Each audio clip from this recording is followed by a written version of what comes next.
Okay, let's just dive right in. In today's explainer, we're going to completely dismantle one of the biggest, most ingrained medical dogmas of our time. We're looking at some seriously fascinating research that challenges pretty much everything we've been taught about heart health. I want you to just hold this question in your mind as we go through this.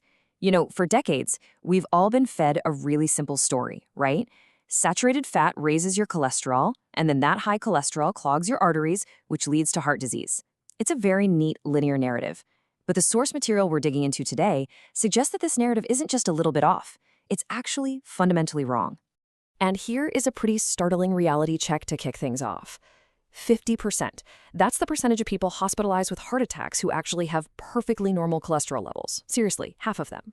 And on the flip side, about half the people walking around with elevated cholesterol have perfectly healthy hearts.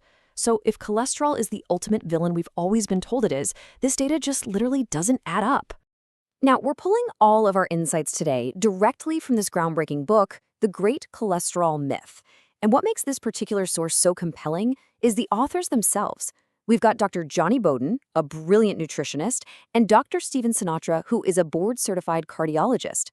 And get this, Dr. Sinatra actually used to lecture on behalf of statin drug manufacturers before his own clinical experience forced him to completely change his mind about the science. So their main argument is this.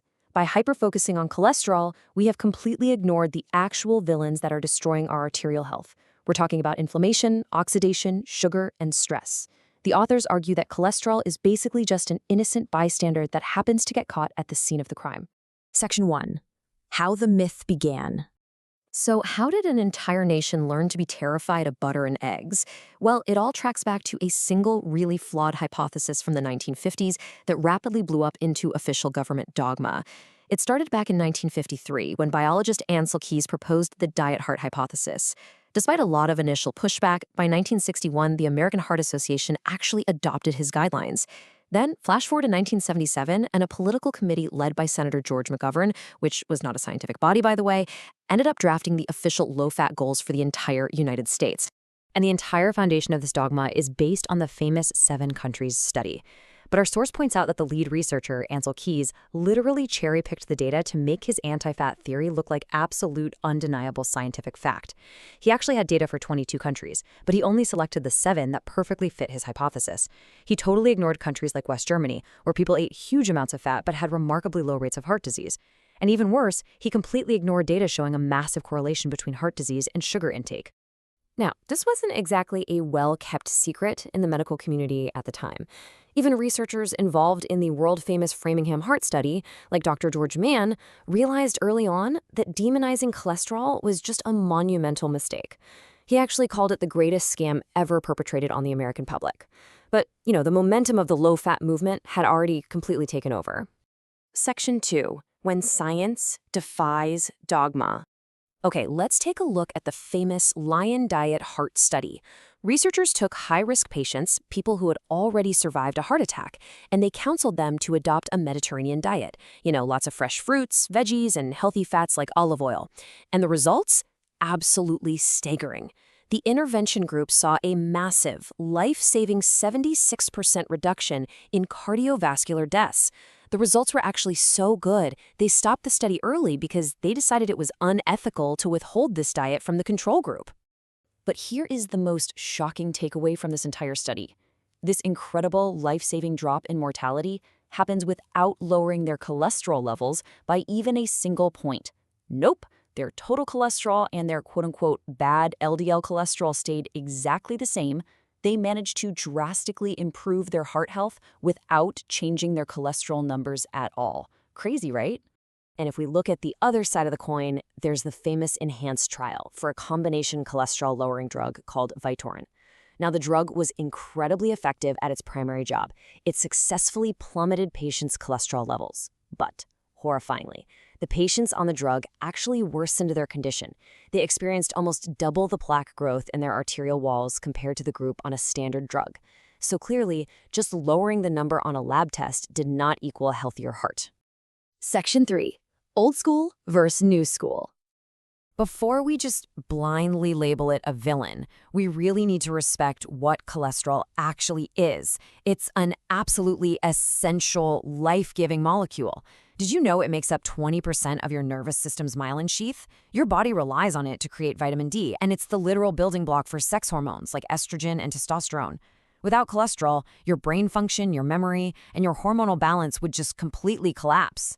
So let's break down HDL, the so-called good cholesterol. The old school way of thinking says, hey, just keep that total number as high as possible. But the new school understanding shows us that not all HDL is created equal. It's not just about the total number, it's about having the right type. You really want the large, buoyant, anti-inflammatory particles, those are known as HDL2, while avoiding the small, dense, and poorly understood HDL3 particles. And that exact same nuance applies to LDL, the famous bad cholesterol. The old mindset of just lowering total LDL at all costs, well, it's practically useless. Why? Because the large, fluffy LDLA particles are totally harmless unless they get damaged by oxidation. It's really only the small, hard, dense LDLB particles that actually promote arterial plaque. So, if your LDL is mostly type A, having a high total number might not be an issue for you at all.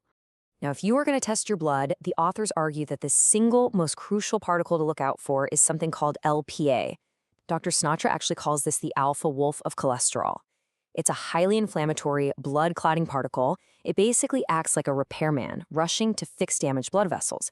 But here's the catch. If you have constant inflammation in your body, LPA just goes completely overboard, dumping its payload, building up dangerous plaque, and ultimately promoting blood clots. Which brings us to statin drugs. The old school view paints them as these absolute miracle pills that save lives by lowering your cholesterol. But the new school perspective we're looking at today says, well, statins do have some mild benefits for a very specific group, mainly middle-aged men with prior heart disease. But that's actually due to their anti-inflammatory properties, not because they lower cholesterol. And even more alarmingly, statins can dangerously deplete your body of CoQ10, which is an absolutely vital energy nutrient that your heart desperately needs to keep pumping. Section 4. The real heart culprits. So what should we do? Let's look at some really actionable data from the massive Nurses' Health Study, which followed over 120,000 women. Researchers found that you can prevent a staggering 82% of coronary events by just sticking to 5 basic factors.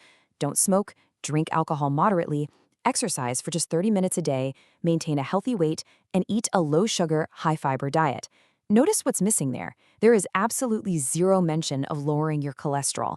Honestly, that is incredibly empowering information to have the next time you're sitting in your doctor's office. We're going to leave you with this final, incredibly provocative thought from Upton Sinclair.